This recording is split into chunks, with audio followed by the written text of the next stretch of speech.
تفضل أخونا ابن تيمية. السلام عليكم. عليكم السلام ابن تيمية، حياك الله. حياكم الله. حياكم الله أخونا. ايش الموضوع اليوم؟ موضوع الحلف بغير الله تبارك وتعالى. الحلف بغير الله تبارك وتعالى، طبعا هذه مسألة خلافية. أحسنت والله أنت عاقل والله العظيم، يعني من الأخوة المخالفين العقال. شوف هذا رجل صاحب علم قال مسألة خلافية، انتهى. إذا لا الظل رافع علي سيف التكفير وسيف هي مسألة خلافية، كل يرى الأمر. وأحسنت، هذا كلام أهل العلم الموزون.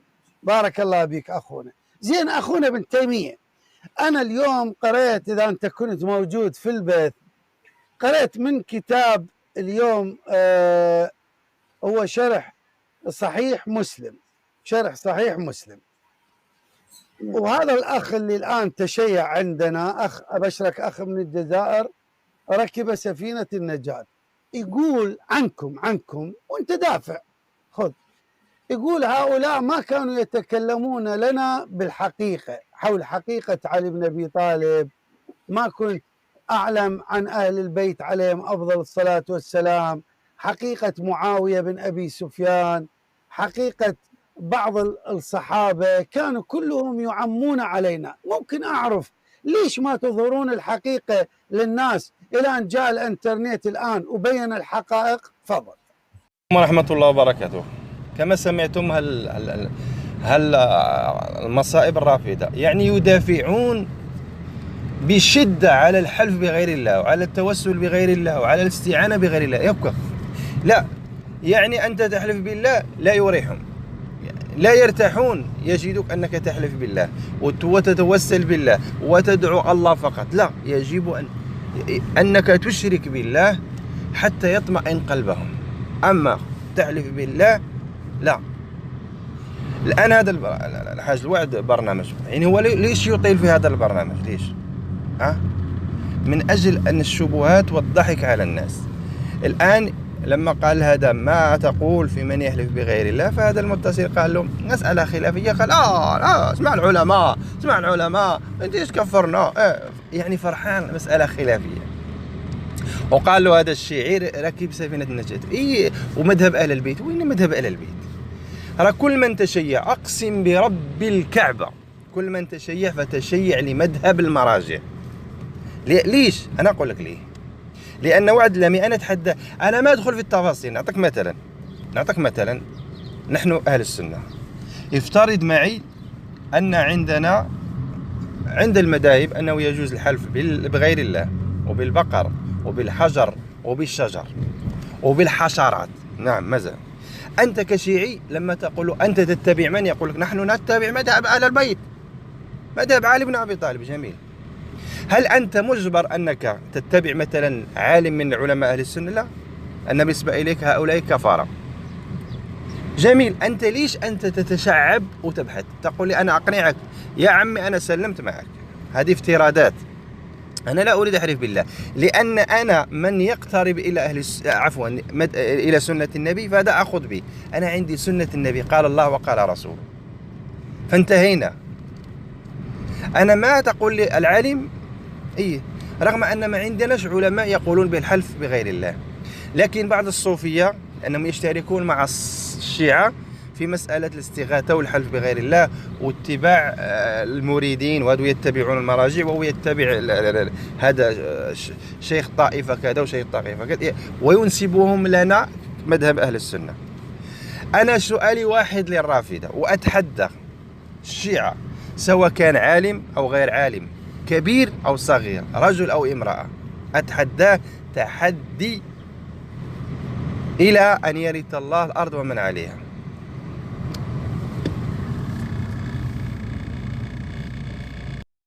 تحدي لن يستطيع الشيعة أن يجيبوا عنه. تصور شيعي، وأنا كنت حاورتهم، لأن مدة لما تقول الشيعة أثبت لي أنك تتبع أهل البيت، يقول لك قال علي قال النبي عالما كنت مولى. يا عمي ما قلت لك قال النبي في أهل البيت. تقول له قل لي هل أنت تتبع أهل البيت؟ يقول لك قال ابن تيمية أهل البيت كذا. يا عمي قلت لك اثبت لي أنك تتبعهم، ليس من هم أو ماذا قال النبي فيهم. لا، أنت هل تتبعهم؟ لأن النبي قال الحسن، والله الشيعة لا أجن أحمق ما خلق وما موجود على الأرض. الآن موضوع هو الحلف بغير الله. تصور الشيعي يحلف بضلع الزهراء. أنا عندي الحسن والحسين أبناء الزهراء، أعطيني واحد منهم كان يحلف بضلع أمه اللي هي الزهراء، تفضل. علي بن أبي طالب هو زوجها، أعطيني علي بن أبي طالب كان يحلف بضلع الزهراء، أبدا. يحلفون بالعباس، أعطيني واحد من أهل البيت، إنهم 12 واحد كان يحلفون بالعباس أو بغير الله، والله لن تجد. أنا أزيدك، أعطيني أن من كانوا مع أهل البيت وهم رواه الشيعة، مثلا زرارة وأبو محمد أبو يعني مسلم وهشام جوالقي وهشام بن الحكم أو هشام، كثير واحد فيهم كان يحلف بغير الله. قل لي هذا من رواة الشيعة كان يحلف بغير الله، تفضل. لأنهم كانوا يعيشون مع الأئمة، هل كانوا يخالفونهم أم يتبعونهم؟ تفضل. عندك 12. أنا ليش أقول تفضل؟ لأن هذه المقولة ديال هيا علاوي، ها تفضل، يلا تفضل علاوي، هي هذه، هذا عراقي كذلك يتكلم. الآن عند الشيعة جاءوا ب 12 إمام، هم أكثر من 12 إمام، ولكن خصصوا 12 إمام وعصموهم وجعلوا لهم أنهم لا يخطئون ولهم ولاية تكوينية. ومع ذلك فلما تجد الشيعي يتكلم يتركهم، لا يستشهد بهم. لما يريد أن يحاجج لا يستطيع. الشيعة والله ما ينفعون أهل البيت. الشيعة هم يقول لك هذا تشيع لمذهب أهل البيت، لكن كذب.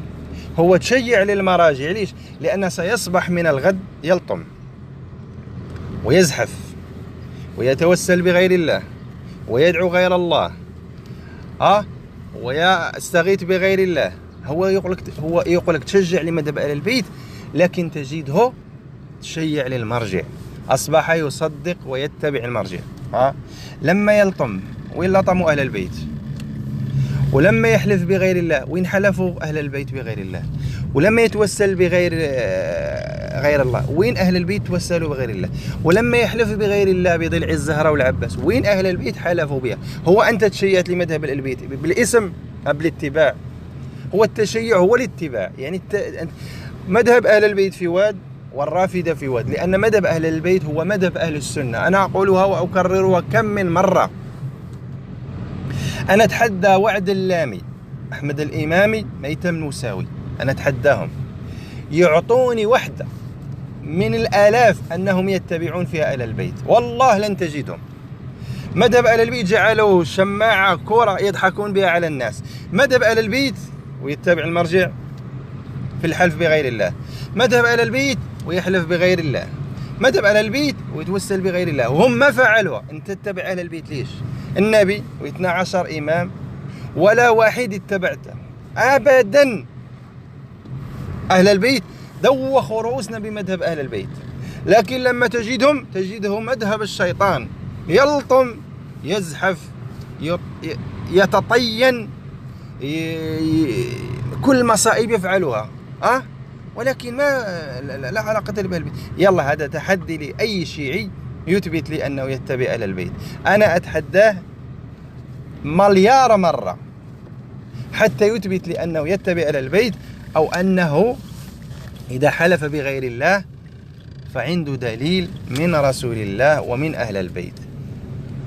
يروحون لك كذبا السيوطي الرازي، ليش؟ حتى يضحكون على العوام، حتى يقول لك الشيعي شو عنده الحمد لله. يا عمي أنت لا علاقة لك بالآخرين. تقول لي أنا أريد أقنعك، ما تقنعني. أنا أولا بين لي أنت فضيحتك وين دليلك عليها، ومصائبك وين دليلك عليها من مذهب أهل البيت. بعدما لما لا تنتهي تعال قول لي أنت إيش عندك، ويكون نقاش. لا، الشيعة ما يناقشون في مذهبهم. ليش؟ لأن مذهبهم هش وتعبان وخربان، والله المستعان.